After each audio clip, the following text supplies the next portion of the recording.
Dr. Chandra Jayasuriya, ENT surgeon. අද මම කතා කරන්න බලාපොරොත්තු වෙන්නේ ලංකාවේ ගොඩාක් දෙනෙකුට බලපාන කනේ දිලි රාසාදන ගැන. කනේ දිලි රාසාදන එන්න හේතුව තමයි අපි අනවශ්‍ය විදිහට කන කැසීම. ඒතකොට කනේ තෙතමනයක් ඇති වෙනවා. අපි දන්නවා මේ නිරෝගීවම වතුර ගලන්නේ නැහැ. මේ හැමේ හොඳට ආස්තරණය වෙලා තියෙන සෛල වලින් අපි මෙහෙම කසුවහම එතනින් පොඩි තෙතමනයක් එනවා හැමි. ඒ තෙතමනිය ආපු තැන දිලිර තැන්පත් වෙන්න පුළුවන් හැමතැනම දිලිර තියෙනවා. එහෙම නැත්නම් කම්බරේ සිදුරක් තියෙන කෙනෙක් හිටියොත් එයාගේ කනේ ඩිස්චාර්ජ් එක කියන්නේ සරෝ චුට්ටක් ඉඳලා ඒක උඩ දිලිර හැදෙන්න පුළුවන්. දියවැඩියව තියෙන අයට මේ ප්‍රවණතාවය ගොඩක් වැඩි. මොකද දේවල සීනි මට්ටම වැඩි වුණාම මේ දිලිර වලට වැවෙන්න ඊටාම පහසුවක් දැනෙනවා. ඒ වගේම කන් වල ඔළුවේ ඉස්සොරි තියෙනවා නම් කන් වලටත් ඒ තත්ත්වය බලපානවා. මොකද කනෙත් තියෙනවා රෝමකෝප. ඒකට කනෙත් එන්න පුළුවන් මේ ඉස්සොරිය ඇවිල්ලා අපි ඒතොර කසනවා. ඒතකොට දිලි රාසාදන එන්න පුළුවන්. ඒතකොට දැන් නානකොට අපි ඕන කෙනෙකුට වතුර යන්න පුළුවන්. පීනන්න ගියත් කොහොම ගියත් කනට වතුර යනවා. අපි කනට වතුර ගියාම කොටන් බඩ් දානවා කනට. කොටන් බඩ් දැම්මහම කොටන් බඩ් එකකිනුත් අර උඩේ හැම මතු පිටම ස්තරය තුවාල වෙන්න පුළුවන්. ඒක නිසා අපි හැමදෙස්සම යෝජනා කරන්නේ කනේ තෙත මාතු කරන්න ටිෂු එකක් පාවිච්චි කරන්න කියලා. මේ වගේ ලේසිම වැඩේ තමයි ටොයිලට් පේපර් රෝලක් අරගන්නවා. ඊට පස්සේ ඒකෙන් මේ විදිහට ඉමීට මෙන්න මේව රෝල් කරනවා ටිෂු එකක් ඇඟිලි දෙකෙන් මෙහෙම. ඒතකොට මේක නිකන් සිනිඳුයි. මේක නැමෙනවා. කොටන් බඩ් එක වගේ තද නැහැ පොඩි. හම්බෙරේ ඔක්කොම විත්ති තුවාල වෙන්නේ කනේ බාහිර සවන්නාලේ. ඒතකොට මෙහෙම හැල කරලා පොඩක්ම තෙත මාතු කරලා වතුර ටික එන්න අරිනවා. තවත් වතුර තියෙනවා කියලා හිතනවා නම් හෙයර් ඩ්‍රයර් එකක් අල්ලන්න පුළුවන්. පීනන්න යන අයට විශේෂයි. මොකද ස්කොඩ් එකේ ඉන්න ළමයි ගියම හරියට කනේ දිලි හැදිලා එනවා. මොකද ඒගොල්ලන් හරියට කොණ්ඩේ මේ කන වේල ගන්න නැති හින්දා. ඒක දැන් දිලි රාසාදනයක් හැදුනොත් එතන ප්‍රධාන රෝග ලක්ෂණය තමයි කන කසනවා. හරියට කන කසනවා. මේ ඒ වගේම වේදනාවකුත් එනවා. ඇහෙන්නේ නැති ගතියක් එනවා. දිලිරිය ගොඩාක් වැවිලා නම් කම්බරේ දිලිර වසා ගන්නවා. එතකොට ඇහෙන අඩුවක් වෙන්නත් පුළුවන්. ගොඩාක් වේදනාවක් එනවා. එතකොට දැන් ලෙඩ ආව ගමන්ම අපිට බැලුවහම දිලිරිය පේනවා. ඇත්තටම මේ දැන් මම පෙන්නනවා ඔබට මේ වීඩියෝ එකේ තියෙනවා සුදු පාට දිලිර ජාලයේ කළු පාටට අර ස්පෝස් එහෙම නැත්නම් අර දිලිරය මේ පැතිරෙන්න බලපාන ස්පෝස් කියනවා කළු පාට ඩොට් වගේ තිබ්බා වගේ තියෙනවා. පාංගෙ කැලක කුසදුරාම තියෙන්නේ කළු පාටට කුස්තටුවක් වසා ගන්න ඒ විදිහටම කනෙත් හැදෙනවා. ඒකෝට දැන් මේකේ ප්‍රධාන ප්‍රතිකාරය තමයි ජාලය ඉවත් කරන්න ඕනේ. ඒතකොට ජාලය ඉවත් කරන්න අපි ඉස්සෙල්ලාම කරන්නේ මේ කන සකරයකින් එක්ක අපිට මෙහෙම සකරයකින් සක් කරන්න පුළුවන්. මේ විදිහට සකරයකින් අපිට සක් කරන්න පුළුවන් කන මෙහෙම. එහෙම නැත්නම් අපිට පුළුවන් සිලින්ඩරයකට වතුර දාලා නිමීට කන සුද්ධ කරන්න. ඊට පස්සේ ඒ වෙලාවට හැබැයි ලෙඩාට සක් කරනකොට හොදනකොට කනට කලන්තය හැදෙන්න පුළුවන්. ඒක නිසා මේ අපි වහාම පුටුව ඇල කරා යා කලන්තය කියලා කිව්වා. එතකොට අපි ඊට පස්සේ කනේ දෙට මාතු කරලා දිලීරනාශක මේ ක්‍රීම් එකක් දැන් මේ වගේ අපි දිලීරනාශක ක්‍රීම් එකක් සිරින්ජ් එකකට අරගෙන ඇතුල් කරා. එතකොට මේ ටිකක් වෙලා ඒක තියෙන හින්දා ඒ වගේම අපි දිලීරනාශක ක්‍රීම් ගන්නවා නම් අපිට පුළුවන් මේ විදිහට අපි ලෙඩාට රැට ගන්න කියලා ක්‍රීම් දෙනවා. එතකොට අපි මේ විදිහට ක්‍රීම් ටිකක් කෙරෝලේ ගාලා ඊට පස්සේ මේ විදිහට කනේ මෙහෙම ඇතුල් කරලා කනේ පිටිය දිගේ මෙහෙම ගිහිල්ලා යටට වෙනකන් ගන්න පුළුවන්. කම්බරේ හපන්න ඕනේ නැහැ. මේ කම්බරේ නම් එතන හපන්න ඕනේ නැහැ. මේ හරිය ගන්න පුළුවන්. එතකොට මේ රැට අපි දිලිරනාශක ක්‍රීම් ගන්නවා. දවල්ට අපි බින්දු දානවා. සාමාන්‍යයෙන් මේ දිලිරනාශක බෙහෙත් බින්දු සහ ක්‍රීම් මාසයකට කිට්ටු කාලයක් සති 3කට වැඩි කාලයක් පාවිච්චි කරන්න ඕනේ. අනිවාර්යයෙන්ම අපි දියවැඩියාවට රුධිර පරීක්ෂණයක් කරන්න ඕනේ. කියන්නේ සීනි තියෙනවද කියලා බලන්නම ඕනේ. මොකද මම ගොඩාක් ලෙඩුන්ගේ කවදාවත් දියවැඩියාව කියලා නොදැන හිටපු අයගේ දියවැඩියාව ඩයග්නෝස් කරලා තියෙනවා. මේ දිලිර තියෙන හැමෝගෙම බ්ලඩ් ෂුගර් එක ෆාස්ටින්ග්ම වෙන්න ඕනේ නැහැ. මේ ග්ලූකෝමීටර් එකෙන් ඒ වෙලාවේ බ්ලඩ් ෂුගර් බැලුවත් අපිට සාමාන්‍ය අවබෝධයක් ගන්න පුළුවන් මෙයාගේ සීනි මට්ටම වැඩිද කියලා. එතකොට එහෙම වැඩි නම් අපි බේත් කරන ගමන්ම දියවැඩියාවට අවශ්‍ය අනිකුත් පරීක්ෂණ ටිකක් කරනවා. එතකොට මේ කන කසන අයට අපි තව දෙයක් කරනවා. මේ හැමතිස්සෙම කන කසනවා නම් අපි ඒ අයට පොඩි ත්‍යාගාත්මක ප්‍රතිකාරයක් කරනවා.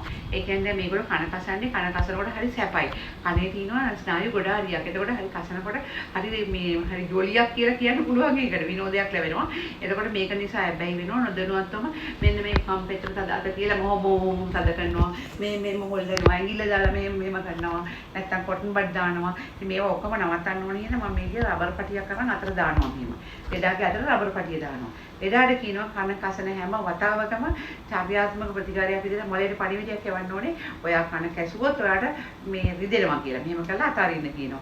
එතකොට මේ රබර් පටිය ඇතෑරියාම රිදෙනවා. ඒතර මොළයේ දැනගන්නවා මේ කන කසනේ කැසුවොත් මට වේදනාවක් එන්න පුළුවන් දෙයක් නෑ. නැත්නම් දැනට මොළයේ දැනගෙන ඉන්නේ කන කැසුවම හරි ප්ලෙෂර් එකක්.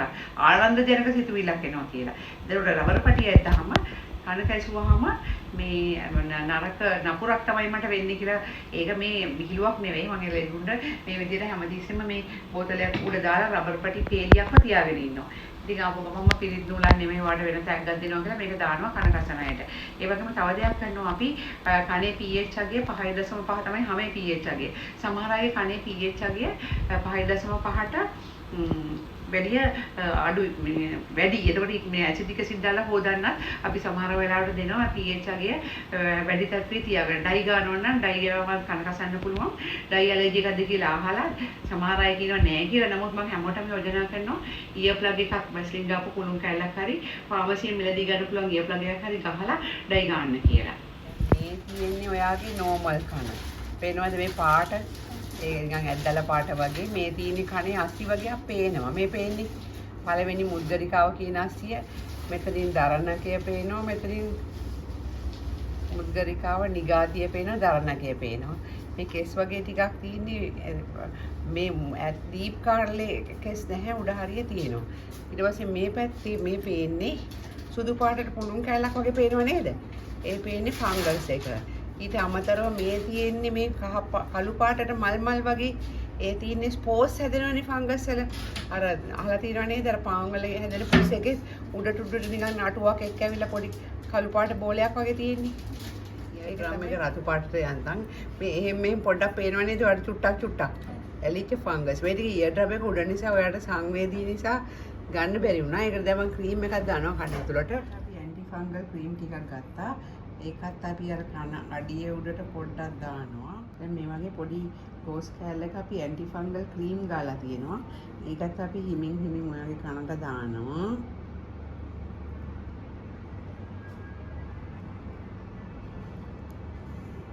ඕනේ දවස් 3කින් අපොයින්ට්මන්ට් දාන්න ඕනේ නිකන් එන්න මේ අපි ඔය ආපෞසරයක් කන සුද්ධ කරමු. මොකද දෙවෙනි වතාව කිව්වනේ ආවේ. පරම්පරාවේ කාට හරි ෂුගර් තියෙනවද? කාටද? අම්මටයි තාත්තටයි දෙන්නටම තියෙනවා නම් තරුණ කෙනෙක් වුණත් අපි HbA1c blood sugar බලනවා. අනිත් එක දැන් ඔයා මූදේ නාලානේ ගිය පාර හැදුනේ. මේ පාර බාත්රූම් එකේ නාලා ඉවරුනහම hair dryer එකකින් කන පොඩක් වේලන්න. ඒ වගේම මම අර සිලිකෝන් නිය පුටි කියලා එකක් දෙනවා. ඒකත් කනට ගහලා නානවා. ඇඟිලි දාලා කන් හරනවද? කන සුද්ධ කරපු ඉඳලා patient කලන්ති හැදුනා. අපි patient සම්පූර්ණයෙන් ඇල කරා. එයාට පොඩක් ලේ සුදු මැලි පාටකුත් තියෙනවා. ඒ වගේම එයා උදේට කාලත් නැහැ. අපි එයාට ඩෙක්ස්ට්‍රෝස් ටිකක් බොන්න දෙන්න හදන්නේ තනියෙන්මයි ඇවිල්ලා තියෙන්නේ. මේ දැන් මේ ENT පුටු හදලා තියෙන්නේ. ඩෙන්ටල් පුටු වගේ හදිසියට අපිට මෙහෙම ඇල කරන්න පුළුවන් විදිහට.